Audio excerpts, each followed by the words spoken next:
Fellow Ozians, for the first time in a while, I am coming to you live from my skincare routine because we've had some major entertainment news drop today that has a huge effect on the Oz fandom. Let's get into it. Warner Brothers Studios has been attempting to sell their assets and catalog, and this morning it was announced it's official. Netflix to acquire Warner Brothers in deal valued at $82.7 billion.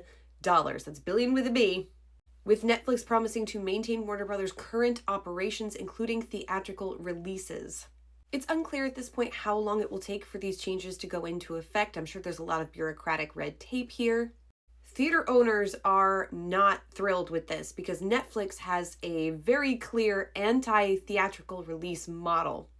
Netflix CEO Greg Peters assured shareholders that this will accelerate their business for decades to come. But that's not really what concerns me right in this moment. Now, Warner Brothers has owned the rights to The Wizard of Oz since 1996 when they acquired the pre-1986 MGM film library from Turner Broadcasting. So for almost the last 2 decades of the Oz fandom, this has been a Warner Brothers property. So what does this mean for Oz at this point? That's what we don't know yet.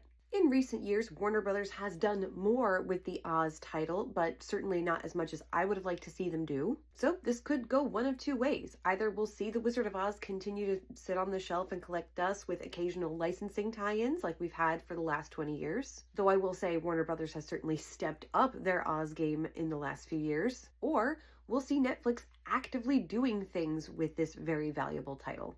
Perhaps this is the moment we'll get that full reimagining of the 1939 film in a Netflix series. Perhaps we'll see more films made.